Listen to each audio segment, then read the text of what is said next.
ये दूसरे नाम से नहीं चलती है कि उसके इतने फॉलोअर हैं, उसका इतना बड़ा वहाँ पर प्रभावना है, वो पीएम के पास जाता है, सीएम के पास जाता है, यहाँ से बुलावा आता है, वहाँ से बुलावा आता है। ये सब बातों में पड़ने वाले लोग विवेकपूर्ण लोग नहीं कहलाते हैं।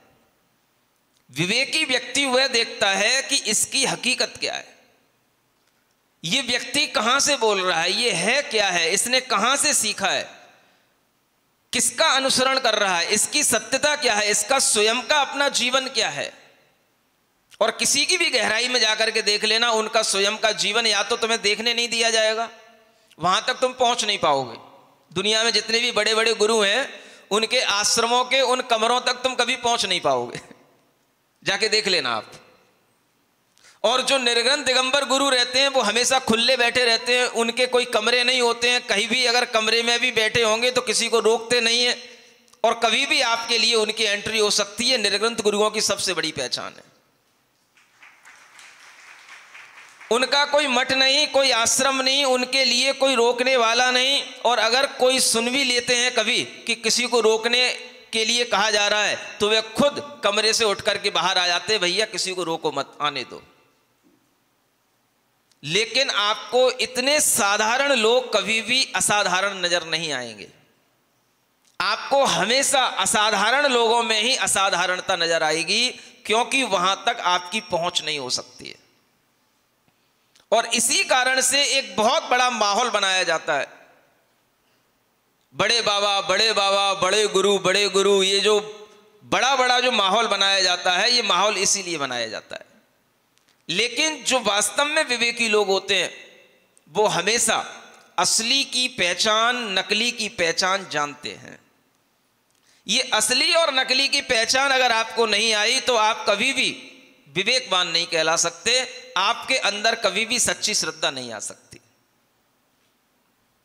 केवल चमत्कारों से, विभूति भूति लगा लेने से, किसी भी तरीके का मंत्र फेंक देने से, किसी भी तरीके की कोई भी ऐसे आयोजन कर लेने से जिसमें कि भीड़ दिखाई दे जाए, इससे विवेकी लोग चमत्कृत नहीं होते हैं। अंधविश्वासी लोग, जिन्हें केवल भीड़ को देख करके चलना है, वो तो हो जाएंगे।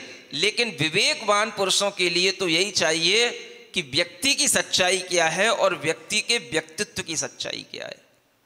भगवान की परीक्षा करना,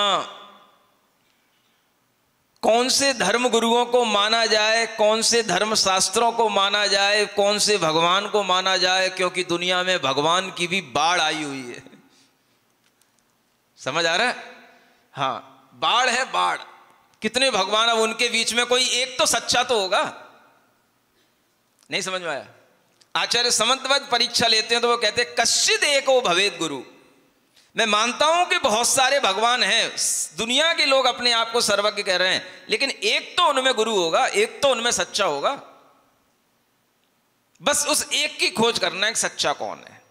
सर्वज्ञता के लक्षण क्या होते हैं, सर्वज्ञ व्यक्ति किस तरह के आचरण करने वाला होता है, सर्वज्ञ होने के लिए आत्मा में कितनी वीतरागता आनी चाहिए, ये सब विचार करने पर ही परीक्षार्थी लोग भगवान को अपनाते हैं, शास्त्रों को अपनाते हैं, गुरुओं को अपनाते हैं।